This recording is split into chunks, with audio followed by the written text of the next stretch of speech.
Hey Nico, welcome to the podcast. Hey, what's up, Asher? It's a pleasure to see you. Thank you for having me. Likewise, and it's good to be seen. Like you said, Right. sometimes you forget you pay attention to so many other people and you forget and you're like, oh yeah, I'm in here too. Absolutely, man. Absolutely. And it's refreshing. It's refreshing to be acknowledged. Yeah. For anyone who doesn't know you, who do you say you are? Ah, man, that's a loaded question there, Asher. So for anybody who doesn't know me, my name is Nico Morales. I am first and foremost a child to the Most High. Clean cut, calculated son to the Most High is what I like to tell myself in the morning. Mm. Uh, that's like the best title I could ever have receive. But in addition to that, I'm a keynote speaker, government consultant.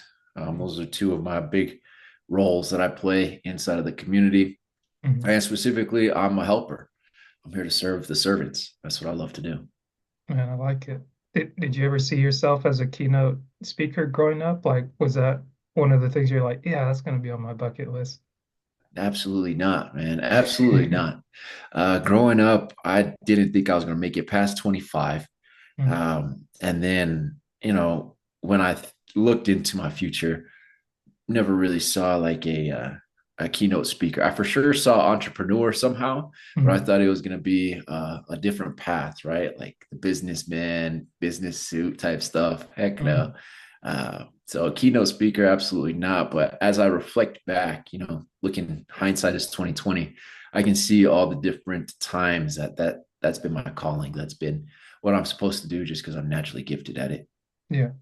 Man, that's a great point because like I was saying earlier, I see you post on Instagram and I've heard you present on the prayer line, which is how we met, and being able to hear the rawness of your story and just like how you present, you're not trying to tell someone else's story, but you're telling your own. And I'm like, I can relate to that. Like we both wrestled in high school and then you went on to wrestle in college, and that's something that I'm like, it's I guess it's like easy to be drawn to because you know what, like how much it can suck, but maybe that's not how you lead it out. But like wrestling is one of those things where it's like you really get tested, but you understand that you can push past your limitations or whatever you think like, oh, I didn't think I'd see myself doing that, but it's like then you're doing it and then you rehearse doing the things that you don't think you can do. And it's like, man, 2 minutes, okay, go. And it's like this is a long 2 minutes. It's like, hey, like he got through it, and you might have just been like, I don't know how I'm going to start, but once you're finished, you're not really worried about the starting point anymore. Yeah, absolutely. Wrestlers realize wrestlers. It's not until you've been through that type of fire that you understand what it actually takes, right? To Mm. go physical combat with somebody else for 2 minutes it's a whole different game, Yeah. and it really is a test of your mind. I just have to throw a small correction out there. I Mm. didn't wrestle in college. I had a full ride wrestling scholarship that I actually chose to forfeit Oh, because of my attitude. So I was blessed enough to be honored to get a full ride scholarship, but made some different choices. got you. And you said you chose to forfeit it? Yeah, that's the way I look at it. I Got you. chose to forfeit it because me and my senior year in high school, I had earned my full ride wrestling scholarship at the end of my junior year. Mm. My senior year, I just needed to wrestle once for the school, so that they can see me wrestle because that was part of the uh, college that I was going to. That was part of their requirements is that the head coaches had to actually come watch you wrestle. Okay. Uh, but my senior year at my high school, we had gotten a brand new coach. And I struggle with authority. I have no problem in, being asked to do things. But when Mm. somebody comes in and just says, well, I'm the boss, I'm this, I'm that, and they use the title as a leveraging point, I Yeah. struggle with it. And so this new wrestling coach, he never wrestled with anybody. He just Mm. kind of pointed, and he came from a financially well-off background. Yeah. And that's why they wanted him as from my opinion, my stance from as the head coach, and we had head butted, and I'm not going to. He wanted to leverage some of the opportunities that I had coming up Mm. to kind of keep me underneath the thumb, and I was like, yeah, no, I don't care about any of that. I'll cut it all right now. Yeah. And when that happened, everything kind of whack for me. So yeah, that's how I chose. I quit wrestling when I was a senior in high school, and that's I also chose to give up a full ride wrestling scholarship then. Gotcha. I guess how'd you get into wrestling? Like, where'd you grow up? Oh man, wrestling for me, I remember the day vividly actually. Uh, uh, my grandmother, she Mhm. always read newspapers. And so growing up, I spent a lot of time with my grandmother and I picked up the habit of reading the newspaper.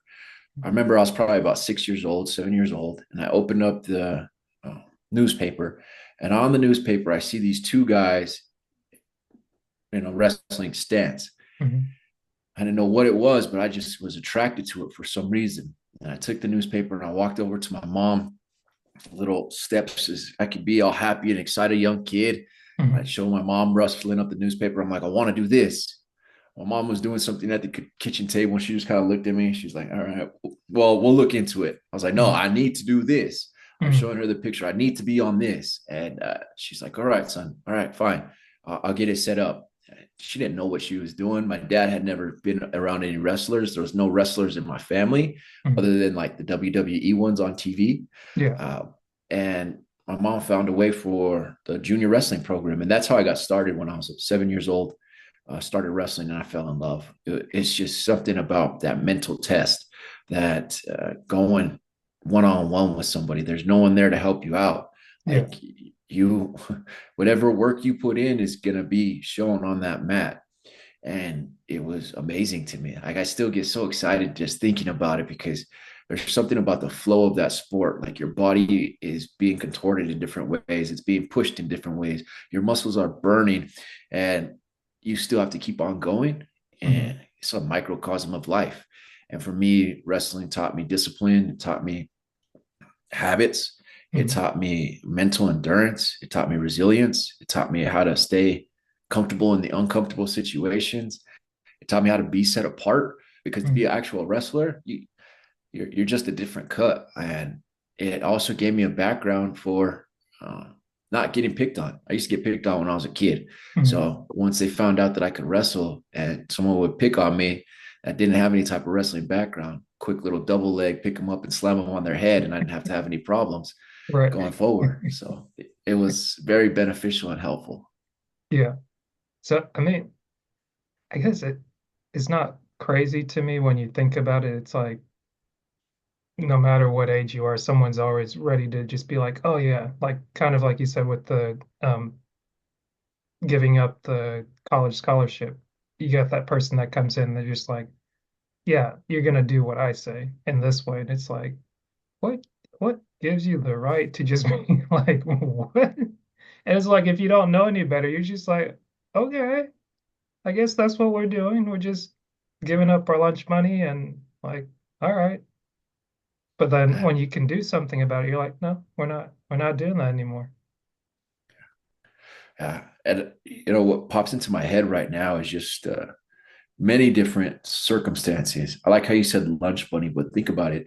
There's people out there working right now, jobs that they absolutely hate working. And Mhm. the reason why they do it is because the boss is like, well, we could fire you. And in Mhm. their heads, if I get fired, then my house goes away. Mhm. The food on my kids' tables go away. Right. And that's lunch money now as grown men. Like Yeah. that's your lunch money. And because they have the power to take that away from you, they can treat you however they want. Mhm. Like that just doesn't sit well with me at all. Yeah. And so absolutely. Yeah, no. People we give up too much power. I personally believe that we don't realize how powerful we are and that we Mhm. all have gifts. And inside of those gifts, we can create resources for not just ourselves, but for other people. And by Right. creating those resources for other people, we get taken care of. Huh. I guess like, can you walk me through what that was like at 7 years old when you're going to wrestling for the first time? Like you're going to your first practice and you're like, okay, this is what's going on. Like you're set up on the map and they're like, okay, well, you gotta you gotta learn to maneuver someone, or like, okay, you can drill something, but then I might be rushing it a little bit, but like, what was your first practice like? Do you remember? I don't really remember the first practice. Uh, I remember that I didn't realize how much working out it was going to take, Mm, right? Because there's a lot of running, there's a lot of exercise, there's a lot of intense, high intensity workouts that you have to do. mm, And for me, that was the work that I didn't see on the other side of the newspaper that I had taken to mom, right? Like I saw the newspaper clipping. I saw the guys in the middle of the match with people behind them in the stadium, mm. locked arms, ready to roll. I didn't see the workouts that were 90 minutes and then the 30 minutes worth of drilling. Right. Um, but I Yeah. do remember the wrestling room. Mm, That's pretty vivid at the local high school that I went, that the junior wrestling program was hosted at. It mm, was in the back of the school. And when in the back of the school, there was a parking lot. And then you had to walk through this one door. And from mm, the door, you walk in, and to the right, immediately, there's just this steep hill of stairs, mm, goes up like 45 degrees.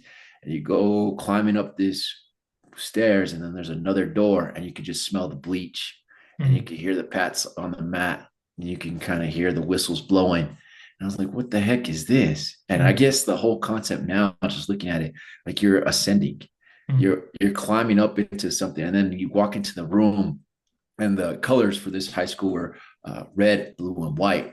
And mm, so I walk into the room, and the walls are all red, the mats are all blue, and there's white circles. And I could just hear the whistles right now inside of my head going off, and go run. People are just running, different age groups.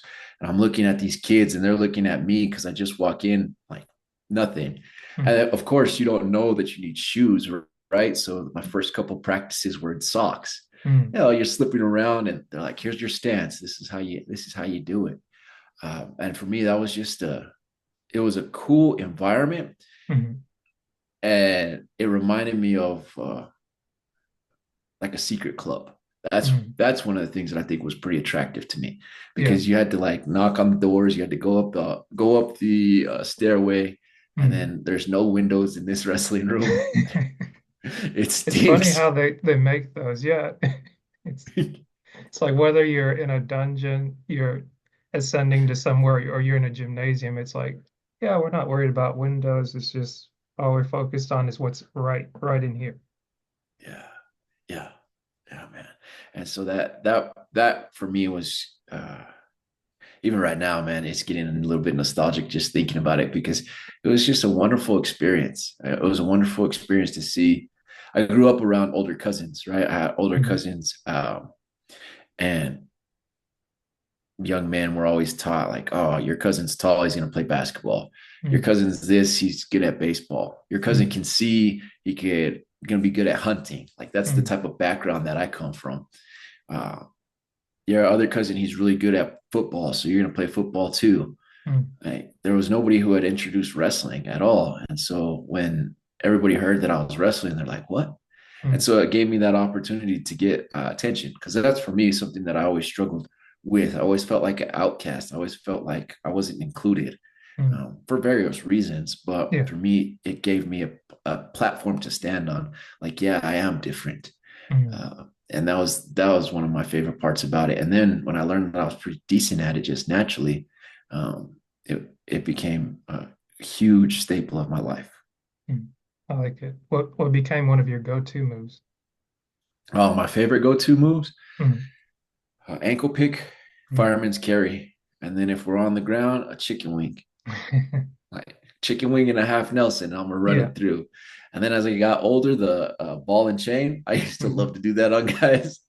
Get their arm, pull it in between their legs, and just run it over, and they're just squirming, legs kicking up in the air. Yeah. I had a blast making people look silly. Right? Like I really did. If I could throw Yeah. you around and make you look silly on a mat, like I got a kick out of it. Yeah. And so those were some of my go-to moves.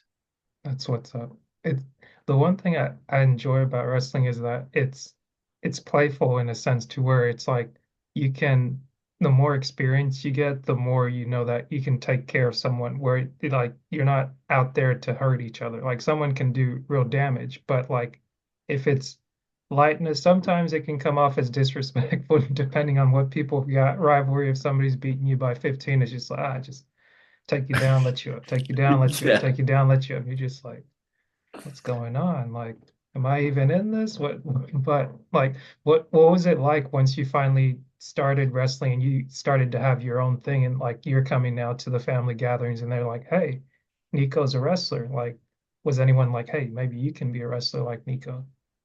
It's actually crazy that you say that, Asher, because I was the one who set off the ripple effect in my family.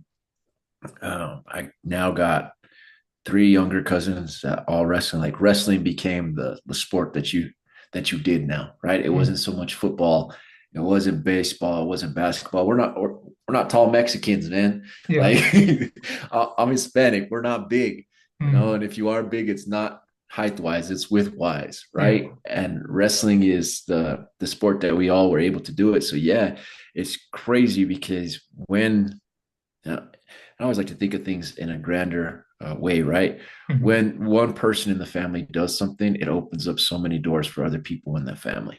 Mm, And so, yeah, after me, three other wrestlers came out of the program, and one of them, he's in Arizona. He's he made it to the state finals, right? So, like, wow. that's just what you do. Yeah.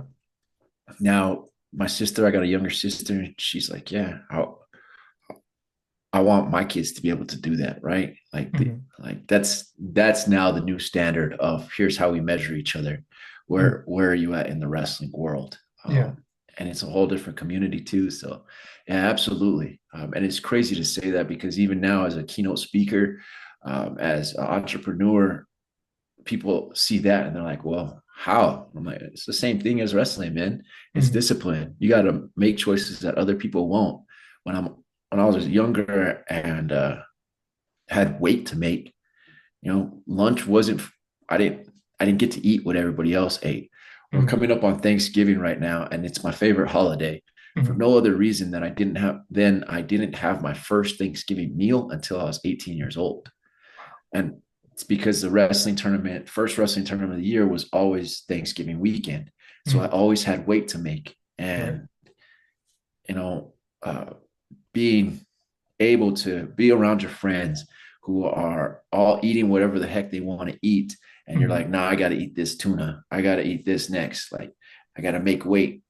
It sets you apart with just a different mentality.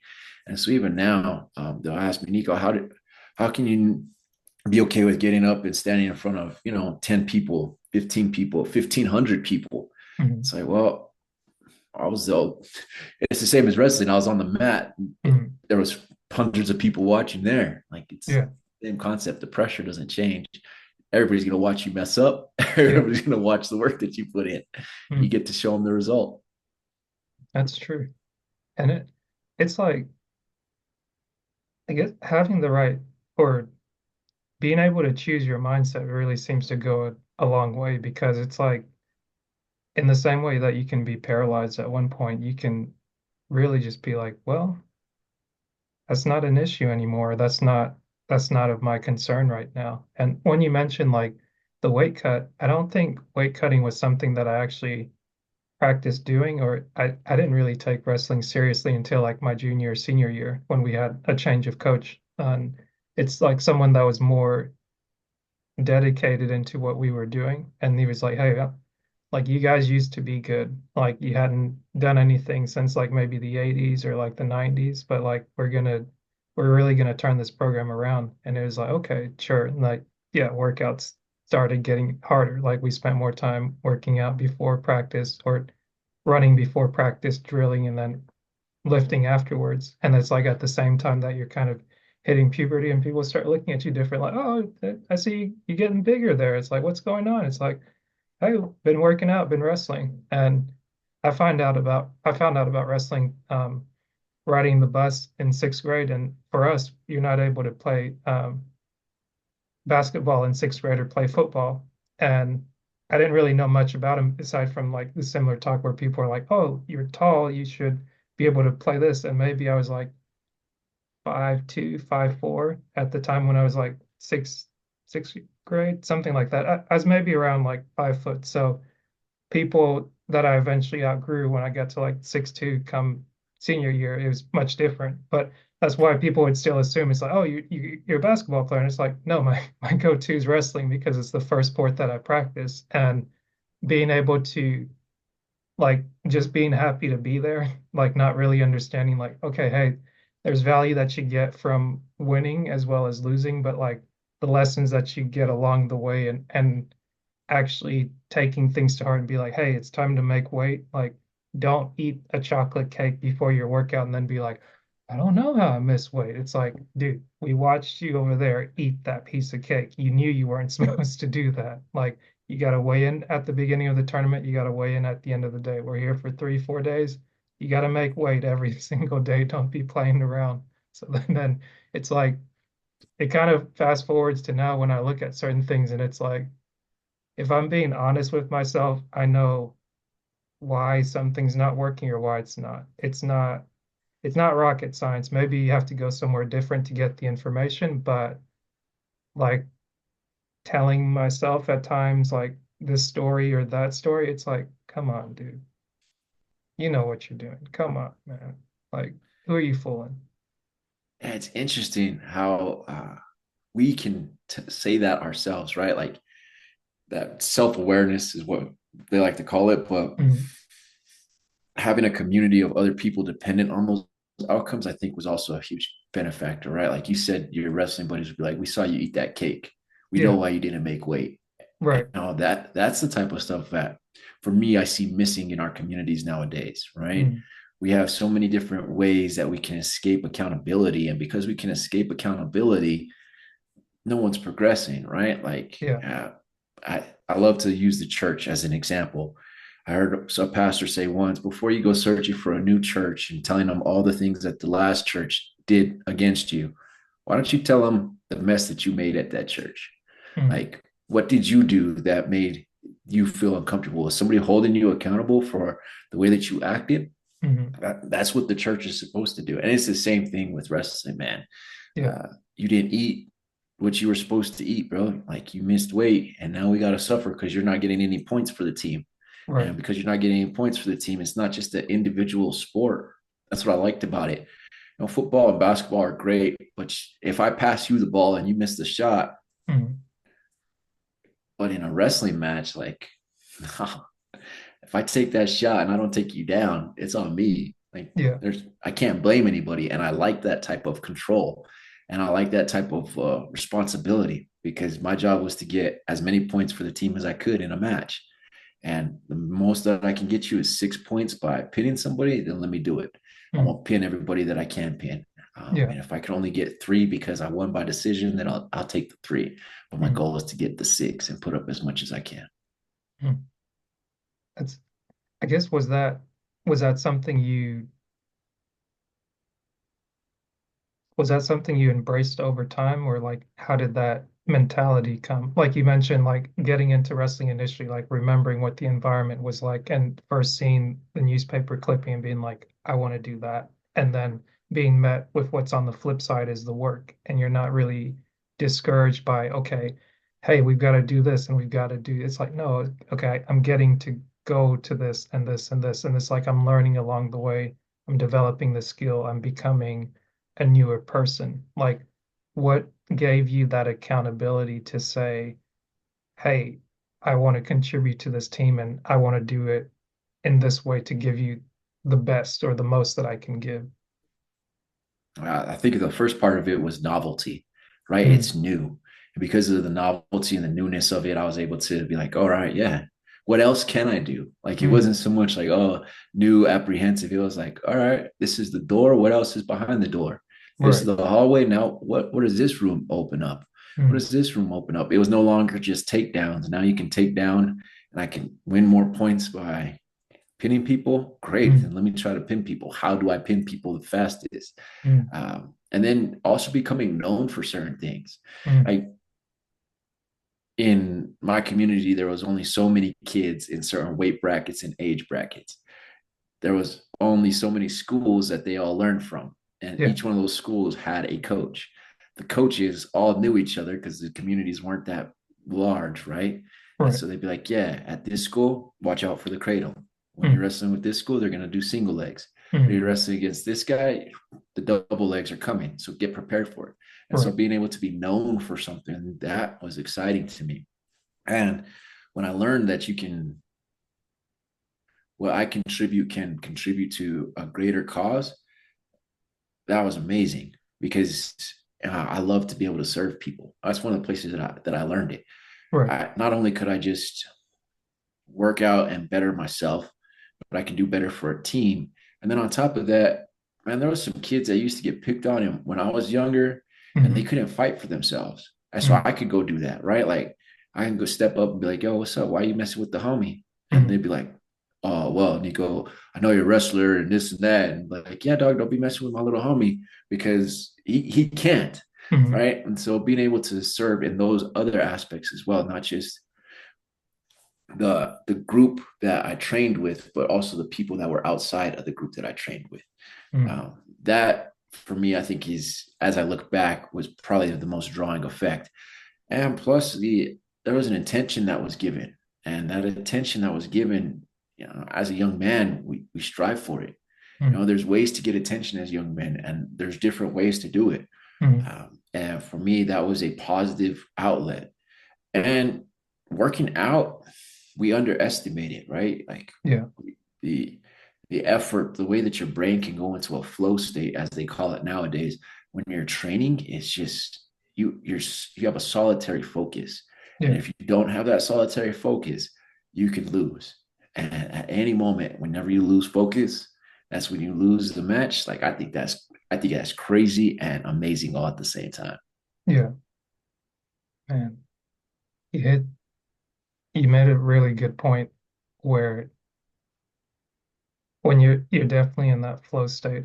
I feel like being on the wrestling mat is definitely one of the times where I'm like, yeah, you're especially maybe more so when you're drilling, because it's like the more you get it right, or the more you remember why you're there, what you're doing, it makes it easy to like focus on the goal and not get so distracted with like, okay, hey, we got to run this much. Okay, we're gonna run. Like what like sometimes it would surprise me, like, why are people complaining? Like, oh, let's not do this, or oh, okay, let's try and take a shortcut. It's like, we're gonna do it anyways. We're supposed to be here for this many hours. It's like, it might suck for a second, but it's like, we got stronger, we got better before I went from barely winning any matches or not even like maybe I could count on one hand how many wins I had in a season from sixth grade to 11th grade to where it's like, oh wow, you're going to the state tournament because you actually placed third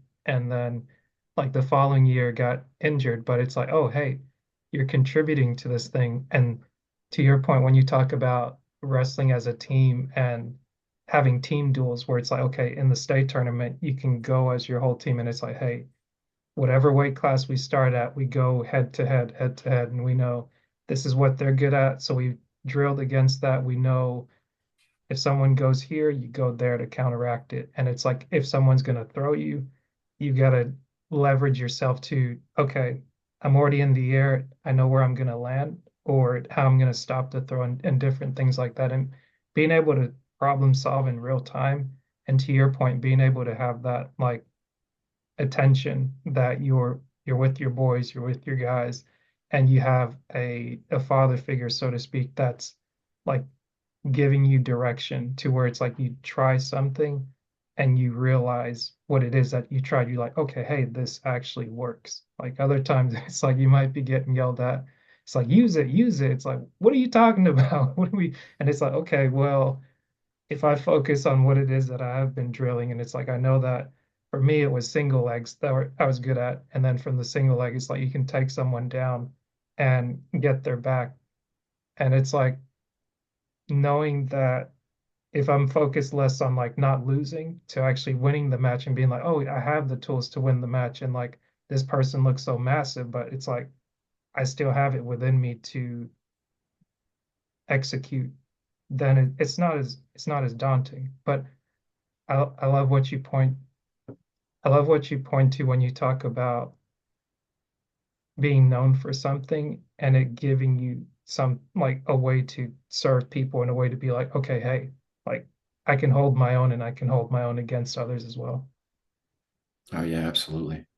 And that's a confidence booster. Wrestling for me gave me a confidence booster like no other because I was blessed enough to be able to wrestle so many different times that I lost way more times than I won.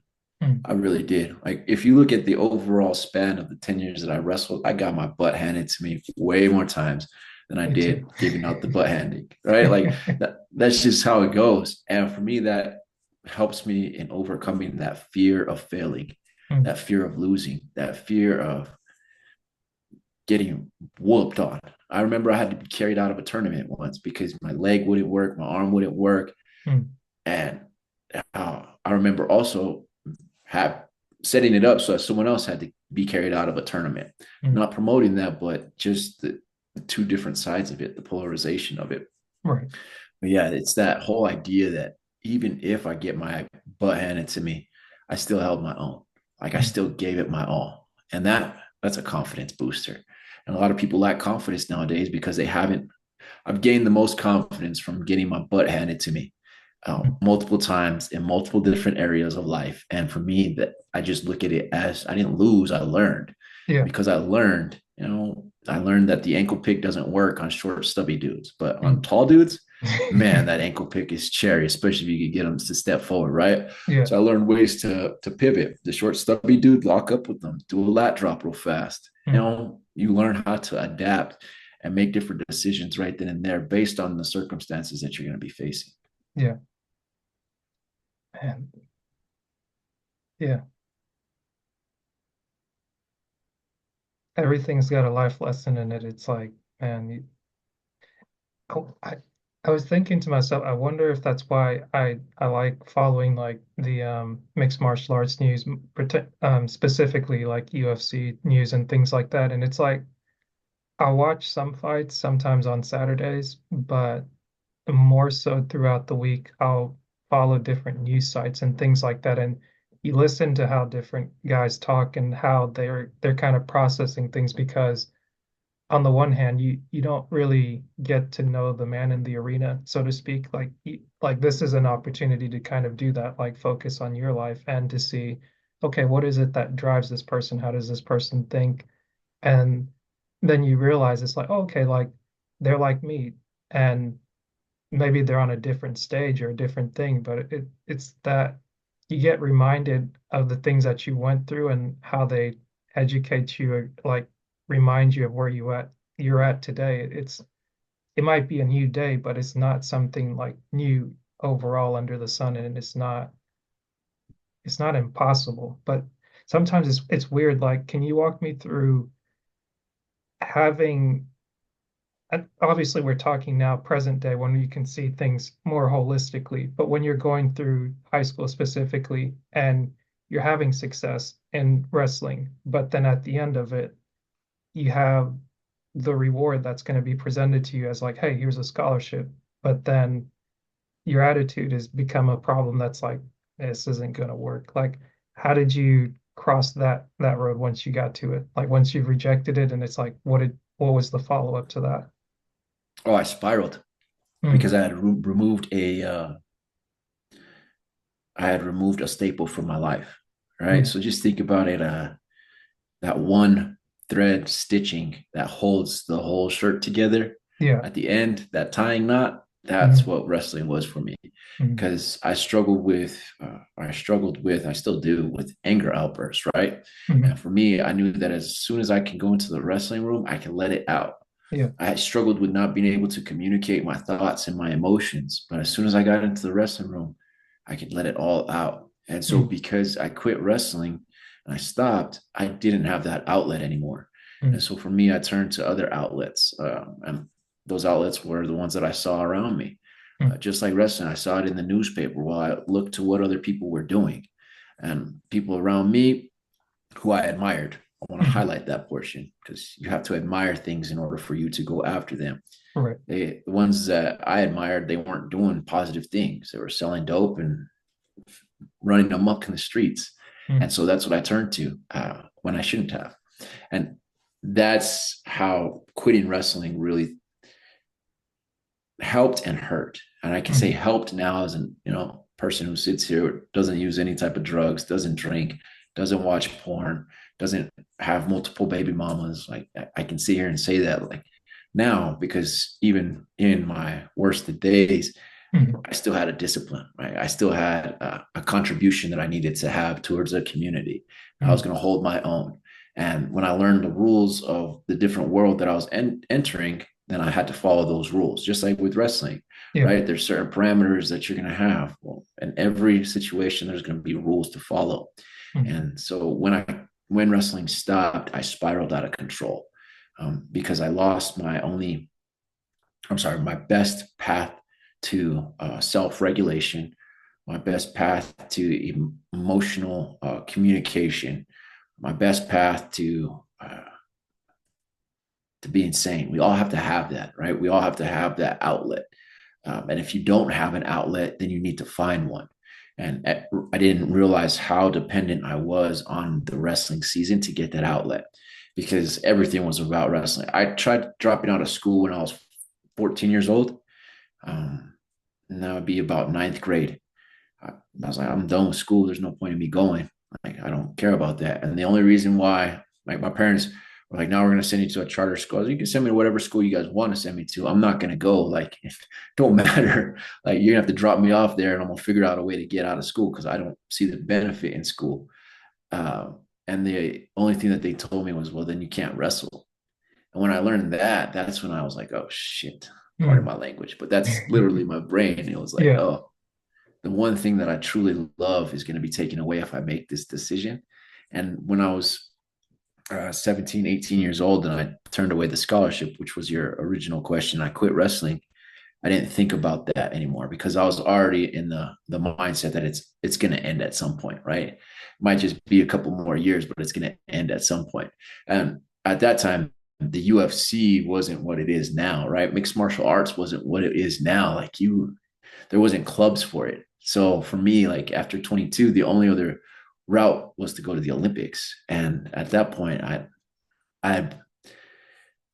I had seen, as I look at it now, I had seen all the work and effort that I put in over 10 years to get a scholarship because that's what I was told, you know, was going to be the best option.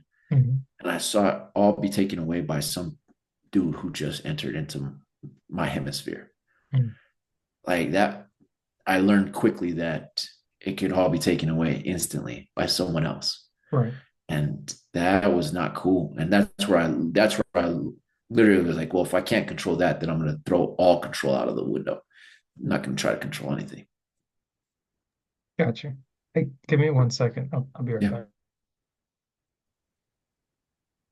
Well, um, yeah, I think I was just telling you I just needed to turn my alarm off real quick. I had it set up, but you mentioned the Pareto principle, and that's one thing that I didn't think about it that way, but now it's like, huh, that makes sense. You do certain things unconsciously that you just store it in your memory bank, and then all of a sudden it's like it's actually working. Like sometimes it's not more work that you do, but sometimes it's like the the better you get at doing specific work, the better outcome you have. Oh man. Yeah. I love principles. I Hmm. love principles, right? We were talking about wrestling. Wrestling has a principle. If you Hmm. put X or Y inputs, you get X output. Like Hmm. that's it. Uh, the Pareto principle is great because it literally describes like how to be hyper intentional about what you're doing. But the Yeah. next one that you just talked about that dropped to my head is Price's law. Hmm. And Price's law says, for those that don't know, the square root of a total sum will produce 50% of that sum, um, which is what you just said there. The better that you get at it, the more effective you are, Hmm. right? And if we look at that principle when it comes to just the work that we're doing, most people can get their work done in 4 or 5 hours. Like, Hmm. but we give a certain larger allotment to get our stuff done just because we think that it's necessary. When Yeah. reality is no, most of it gets done in a fraction of the time frame. Yeah, that's a good point. So I guess like you're saying, as you're spiraling out from just taking away that your foundational piece, that thread that's holding you together with wrestling, like how is it that you you work your way towards like what you're doing now, towards public speaking and towards like having that structure back? Did you have to get back into the wrestling room or what? You know, it's funny that you say that because when from ages, just to give the audience an idea, from ages 18, 17, Mm, 18 to age 24, which mm, doesn't seem that long, but in that 6 years, I spiraled so far out of control that I ended up being a heroin addict. And then from 24 until 27, I was straight drunk, drinking 2 bottles a day. mm, Um, in that window of time, though, I trying to find my roots again. Yes, I went back to wrestling, but mm, I didn't go back to wrestling as a participant. I went back to wrestling as a coach, mm, and I started to coach wrestling at a local high school, just volunteering. And in doing that, man, I was able to find some of the foundational principles that, core principles and values that I live by.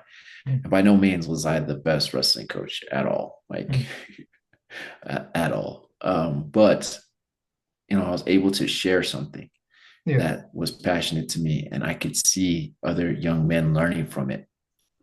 And out of that wrestling team, we produced a couple state champions out of the 4 years that I was there. yeah. But one of the best things out of that 4 years was the school that I volunteered at. They had what's called the Best Buddies program, and it allowed individuals with special needs to participate in Mm, school sports, yeah. specifically the wrestling team. And so Mm, we had these kids with mental complexes. They get to see the world in a whole different way. And me and one of them clicked pretty well. mm, And I still mentor him today because I can teach him principles based off of wrestling and the mm, language of wrestling. And I can show him how it works out in life. And 10 years later, we still stay in contact. And he comes to me for certain life advice. And I'm like, yeah, you remember how we did this? Well, this is why. wow. Remember how we did this? This is why. Yeah. And it absolutely, for me, when my life spiraled, I went back to wrestling. And it's funny that you say that, or you brought that up, because the past 2 days, mixed martial arts is huge here in New Mexico. Mm, Um, Albuquerque specifically, and surrounding areas, there's been multiple UFC champions that come out of this area. mm, Fighting is a huge thing, not just like mixed martial arts, but kickboxing, boxing. We've had one of the greatest boxers in the world, John Tapia, come out from mm, this area. And I say that because yesterday I was at a kickboxing match for some of the guys that go to the gym that I go to. And then last night there was a big UFC fight from one of the guys that lives here. He fought in UFC 309. mm, But I was just reflecting on how much connection there is, because when I went to go watch the fights, you could just talk to people. And one of the first questions that I get in those environments is, what do you train? And I'm like, mm. I don't train anything, man. Like, I speak for a living. They're like, you look like a fighter. I'm like, I might look like a fighter. I wrestled my whole life. Mm, Um, but those foundational principles from wrestling, I went back to because I had to find myself again. And mm, in finding myself, I used wrestling as my way to re-navigate and re-anchor myself. So now, even as a grown man, I could talk to other grown men that are quote unquote, one of the guys that I know, he's a bare knuckle champion, right? mm, Like I get to be around these guys, and mainly because of the principles that we all lived by. We know mm. what training's like. We know Right. what it's like to starve and still have to perform at 100%. Yeah. And that's one of the coolest parts. So for me, yes, I went right back to wrestling. I was coaching it, and then now, whenever I can contribute to that world, to that realm, I definitely do. But there's people around me who are far greater at that stuff than I am, and that's where the Mm, mindset. That's what I love about wrestling, was the mindset that I took away from it, because you can't beat me. I found it disrespectful, Asher, when mm, somebody put their foot on that line against me. I was like, mm, there's a thought inside of your brain that says that you can beat me. mm. No, I'm going to squash that thought. So anytime you come into this ring with me, there will never be that thought again that you could beat me. And that's the mindset that I get to now teach others, whether it's, relationships. You're going to be the best husband. All right. No, I'm going to be the best husband out there. You thought your ex was better than me? Nah, heck no. He put his toe on that line. I'm the best, right? When it comes to earning money, I'm gonna be the best dude to earn money right now. Anybody Yeah. thinks they can earn more money than I can? No, I am. And Yeah. in my realm, I'm gonna be the top dude. And that's just, I need to squash every thought that says I can't, or that Mm. somebody brings around me that thinks quote unquote better Yeah. within parameters. I don't want to Yeah. Yeah. sound prideful, but in wrestling, there are certain weight classes and age brackets. There's Yeah. parameters. And so for me, when it comes to like, yo, top speaker in New Mexico, that's going to be my spot. Yeah. The person to come back from a heroin addiction, alcohol addiction, that's going to be my spot. There's nobody that's going to do it better than I am. Yeah. And that's how I really take that mindset. And that's what I teach, because there's all kinds of new techniques out there. There's all kinds Mm. of things that have shifted in the wrestling realm. But one thing that won't ever shift is the development of your mindset and the discipline Yeah. and the love and emotional connection that you can create to an outcome. Mm. That's powerful. And I agree with you 100% because it's one of those things where it's like as much as you might try to get away from something that works for you or something that's kind of hardwired and ingrained, it helps to be in the right environment for sure.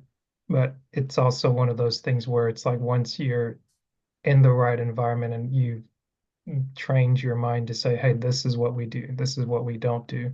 And having that competitive nature, I think everyone appreciates a confident man that's also competent because it's like then it's not just cocky or you're not just putting on air. You're backing it up, and it's like there are few, but there are those that are like, okay, yeah, we'll put my foot on that line because I think I'm the best, and it's like that's what makes those like great fights or great battles where it goes back and forth, where it's like, heck, I've never, well, I haven't been in a fight like in my adult life, and I'm not really seeking out a fight, but it's one of those things where it's like you see a wrestler maybe like some people like punches and things. I don't know. Maybe I'm not wanting to get punched in the face, but you can see where when someone gets hit, it's not really phasing them unless it hits them clean.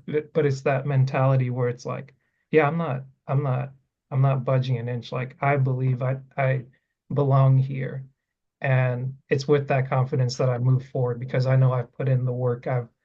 I've gone the extra mile over and over and over. And it's like I continue to show up with this gleeful, just like I guess the only other place where you find it is with people that are in the military and they sign up for the service to say, hey, I'm going to volunteer myself to give my best to protect those that I love and to take on the challenge.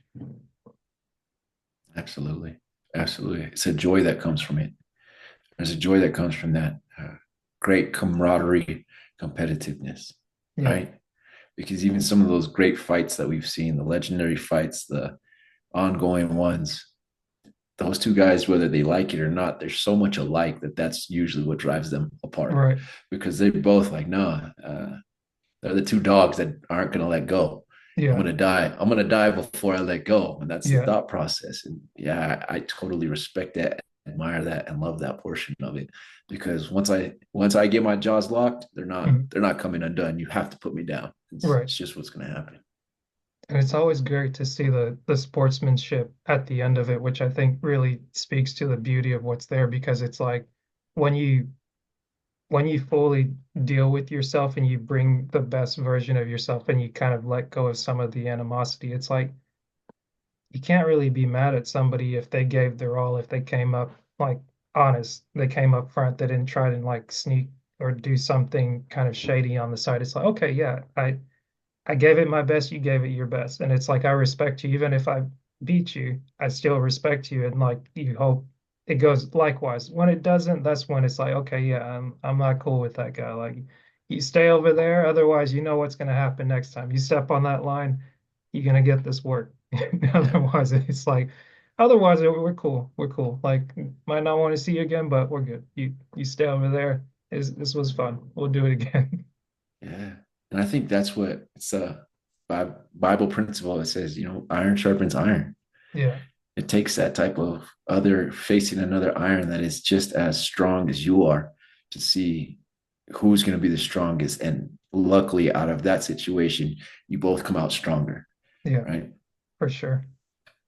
And what is, I guess we're kind of jumping forward a little bit, but what is 2024 been like for you, given I guess given what you've been able to overcome, been able to enjoy, like what's this year been like for you?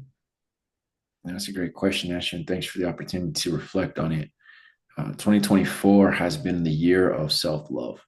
Mm, Uh, yeah, I've had from 27 to 30, I was dealing with some health issues. I had both my hips collapse mm, because of the choices that were made. From 30, I got my hips replaced. I left my job. I started this entrepreneurial journey full time. And this year was the year that I actually got to reflect on things that I loved about myself mm, and really dive into those things. And with that self love, able to increase just who I am and put that on display in a way that benefits everybody. But that's what's been 2024 is realizing how much I love myself and what somebody who loves himself will do. mm. Because at least in my experience, no one's going to love you as much as you do. And if you Yeah. don't love yourself, man, if that's if anybody can take one principle to walk away with and learn from, we've dropped a lot of gems here. But how much do you love yourself? And your daily habits will tell you how much you love yourself. That's what I've learned. Mm, How much do you pour into yourself? How much do you pour into your spiritual wealth? I call them the bank accounts, right? Your spiritual bank account, your fitness bank account, your relationship bank account, your actual bank account. mhm. How much of those are you pouring back into yourself? Because that'll determine where each one of those bank accounts is at, whether they're Mm. overdraft, they're right, making black, you're meeting needs, Yeah. or if you're in the green, that'll tell you how much you really love yourself. And what I've learned from observing some very great men Mhm, is that they all love themselves. They mm. are in love with themselves. And that's a good thing. They love their qualities, they love their opportunities, they love the characteristics that set them apart, and they use those uh, for teaching opportunities and to call their people. One of my mentors, he likes to say that the work determines the worth. And the Mm. more work that you put into yourself, the higher the worth that you'll have for yourself. Not that you're above anybody else, not that you're better than anyone else, but you will have self worth that exudes. And when that exudes, Mm. oh man, there's some amazing things that happen. Yeah, that's awesome. And how would you, what advice would you give to someone to love themselves or learn to love themselves? The advice that I would give to someone to learn to love themselves is to face your fears. Mm, First of all, know who you are, know what makes you scared. That's the first part. Love yourself enough to know what scares you. Like, I have nieces now, and I know what scares my nieces, right? mm, And I love them so much that I guide them to face those fears mm, um, in a gentle way. I'm not not forcing them to do it in a bad way, but just face them. mm. Because when you know what you're scared of and you're willing to face it, that's when you can really show your self love. Yeah, Because we're not supposed to have a spirit of fear within us. You're made in the almighty image of the Most High. yeah. And so for you to have fear is disrespectful. It's not loving yourself. And that would be the first thing. Face your fears, understand your fears, and then face your fears Mm. because they're always going to be evolving. Yeah, They never go away. right, right. You learn the system. Of, oh yeah, I'm avoiding one of my fears, and I'll even throw it out there just because I think it's good to lead from example. One of my fears that I've been facing recently, or that I'm not even facing, that I've come to acknowledge, Mm, is I'm scared of relationships. mm, I'm a single dude, got no wife, no kids, and nothing like that. And I used to take real good pride in that, right? Because people mm. where I'm from, that's not something that everybody can say. Right, right. But I've realized that, Nico, it's a fear Mm. of having others dependent on you. It's a fear of responsibility Yeah. because as a man, that's what you're doing. You're saying, hey, I'm going to take responsibility for this woman. I'm going to protect, I'm going to provide for her, right? And Mhm. then out of that comes the children, and you're going to protect and provide for them. Yeah. So for me, that's how I show myself love, is that I actually acknowledge my fears and then I face them, and I Mm. face them head on as if it's an opponent on the wrestling mat. You starting dating or are you facing it? I'm facing it. I'm facing it. I've been exploring the dating world, and it's an interesting world for sure. Yeah. And yeah, so yeah, I've been in the mix of that one. But it's different than when I used to date. I'll say that Yeah. it's different. The outcomes that I'd like to see are different. Mm. So still facing it. Yeah.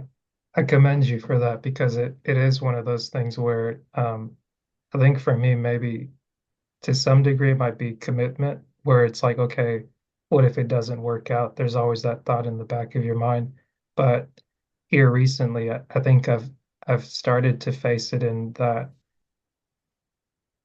as I've learned to love myself and learn to be present, learn to be open to anything and then attached to everything. It's like when it comes to being in a relationship, it's like, I'm gonna give this my best effort and I'm not going to halfway do it.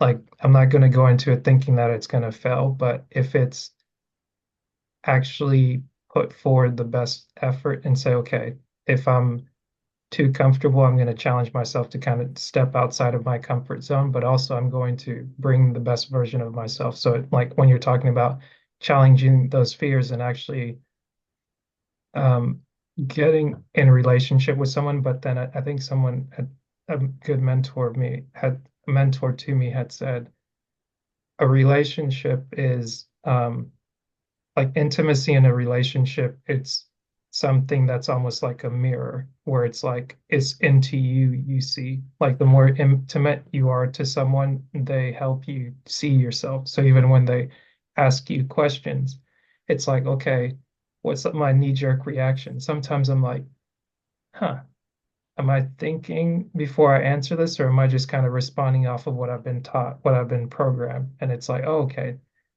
there's a fear there. And then the fear that I'm feeling, it doesn't need to drive the car of my life, but it's like it can ride shotgun from time to time. And I can be like, okay, yeah, I heard enough from the peanut gallery. You're not driving this. Like, I'm going to address you. I'm not just going to put you in the trunk and be like, no, no, no, there's no fear here. Just fearless as you're just riding by. But yeah, that facing your fear is, I definitely agree with you, is one way that you can start practicing self-love because it's addressing the things that make you vulnerable and not trying to do away with them, but like getting an understanding of them, being like, oh, okay, that it's not as bad as I thought it was. It's manageable.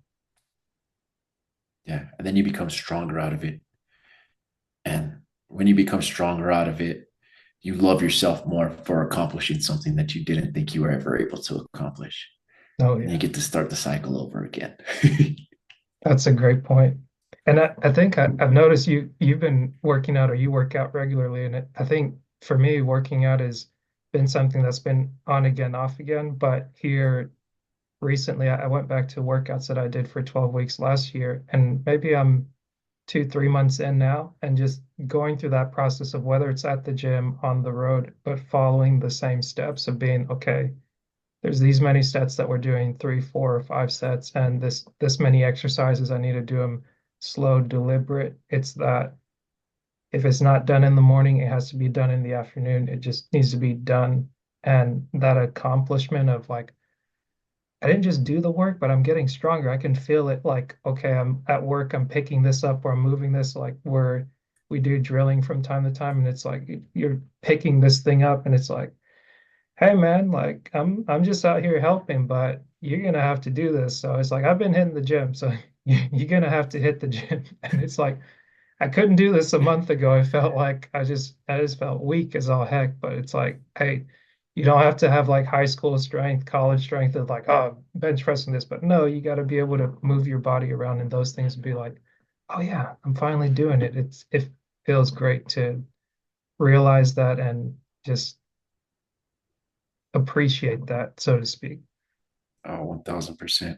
1000%. Because one of my favorite phrases is the weight never changes, you do.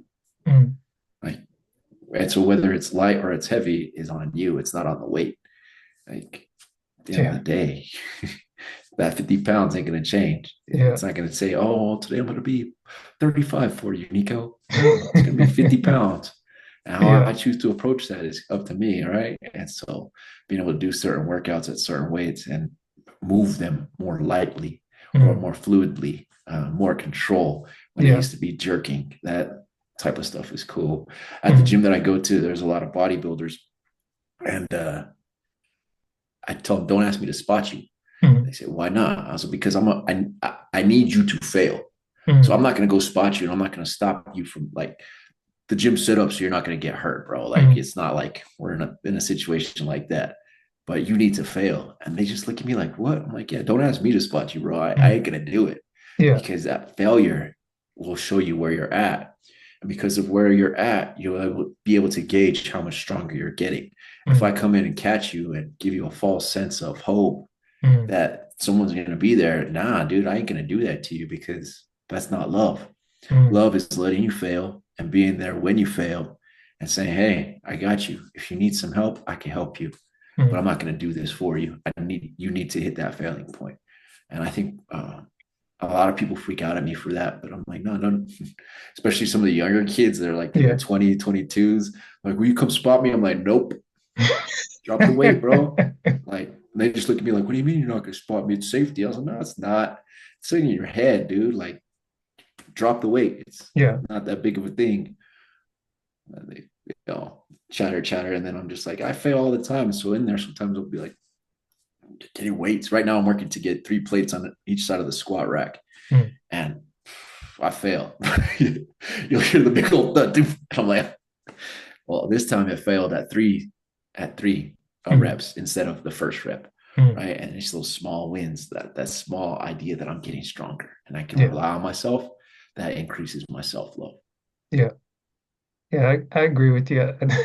I remember the first time going to like a muscle gym or something like that out of college, and someone like preemptively decided to spot me, and I was I like you kind of forget how like the proper spot, especially when you're doing squats. I hadn't done squats all this year, and not like in the rack, but like it just caught me off guard because I was like, I hadn't failed yet. And it's like I didn't want to like I know how to get out once you're failing, but it if you know what I'm talking about when someone's got to come up under I'd watched a video that said they're supposed to get up under your shoulder blades, but they grabbed me up on my chest. And I was like, I don't know how I feel about this. It's like I'm good. But it's like when somebody's up close and that tight, it's like, yep, I guess we're going up. All right, I'm good. Yeah, no more. No more spotting. I'm good, man. Yeah. Yeah. Yeah. So I get at some of the older dudes that are like, oh, they're always offering to spot these young kids. I'm like, Mm. nah, bro, they need to fail. And some of these guys just look at me like, what? I'm like, yeah, dude, they Yeah, need to fail. It's healthy for you to fail. You're not supposed to be successful at everything that you do. That's how you know where you got to get better. Going back to wrestling, man, yeah. getting my butt handed to me was the best time ever. Leaving a match with a bloody nose, busted mouth, arm twisted in a way that I had never had it twisted before. The Mm. guy's just sitting there looking at me like it was nothing, eating his sandwich. Mm. Those were the best times because, man, I was like, yeah, I'm gonna get to a day where I can whoop on you and I'm gonna Yeah. eat the sandwich and you're gonna be walking away with your nose bloody. That's a great point.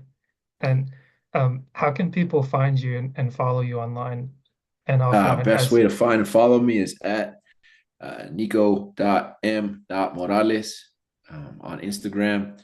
On YouTube, it's at No Halo NM, and Facebook's No Halo NM. Right now, I'm in the transition of rebranding, Mm. so Instagram will probably be the best way to reach out. Awesome. And from the first question I asked you, are you still who you said you were? Yeah, I'm still a child to the Most High, and that's where I choose to have my identity. Because that identity, that one, uh, even in the times that I fail, doesn't ever Mm. go away, and it shows me how strong I am, and not even how strong I am, but how strong the one who loves me is. Mm. How strong the one who gave me life is. And he saw me fail throughout all those things that we just described, and he chose to still love me. Yeah. And my love isn't any type of comparison. I cannot compare the love that I have to myself to the love that he gives me on a constant basis. Mm. I agree with you. Thank you again, Nico. This was a pleasure to have you on the podcast. My pleasure, man. Great questions. Yes, sir.